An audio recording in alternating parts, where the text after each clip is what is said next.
എത്രയും ബഹുമാനപ്പെട്ട ചിത്രാജി, ഇന്നിവിടെ ഈ ഒരു വേദിയിൽ മാഡത്തിനോടൊപ്പം പങ്കെടുക്കാൻ സാധിച്ച വലിയൊരു സൗഭാഗ്യമായിട്ട് കരുതുന്നു. ഞാൻ തിരുവല്ലയിൽ നിന്ന് 4 മണിക്ക് തിരിച്ചിട്ട് ഇവിടെ 8 മണിക്ക് എത്തിച്ചേർന്നത്. ഞാൻ വിചാരിച്ചു തീർച്ചയായിട്ടും എല്ലാം കഴിഞ്ഞാണ് പൊടി തട്ടി പോയി കാണാമെന്ന് വിചാരിച്ചു. പക്ഷെ ഭാഗ്യവശാൽ ഇവിടെ എല്ലാം തുടങ്ങുന്നതുകൊണ്ട് അവിടെ റൈറ്റ് ടൈമിൽ എത്താൻ സാധിച്ചു. ഇങ്ങനെ ഒരു ചടങ്ങിൽ പങ്കെടുക്കാൻ ഞാൻ ആദ്യമായിട്ടാണ് ഒരു ഓഡിയോ ലോഞ്ചിൽ പങ്കെടുക്കുന്നത്.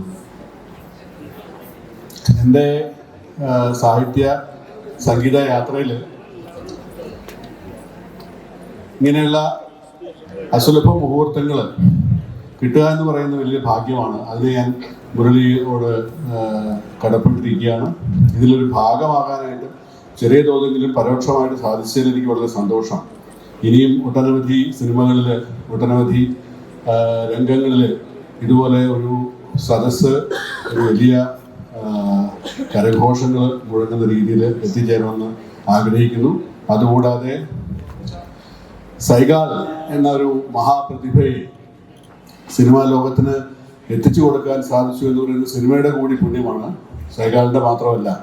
അതിന് അവസരം നൽകിയ മുരളിക്ക്, നീലാംബരിക്ക് പ്രത്യേകിച്ച് ഒരു നന്ദി പറയുകയാണ്. ഈ ഒരു വടുവിൻ്റെ സിനിമയുടെ പ്രവർത്തകർക്ക്, ഇതിൻ്റെ ഡയറക്ടർ ശ്രീജിത്ത് പൊയിൽക്കാവ്, അദ്ദേഹത്തിന് എല്ലാവർക്കും ഈ ഒരു ധന്യമുഹൂർത്തത്തിൽ എൻ്റെ മംഗളാശംസകൾ നേരുന്നു. വടു ഒരു വൻ വിജയമായിട്ട് തീരട്ടെ.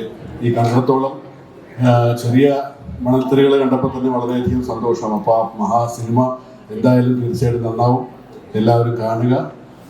എൻ്റെ എല്ലാ അഭിനന്ദനങ്ങളും ആശംസകളും. നന്ദി.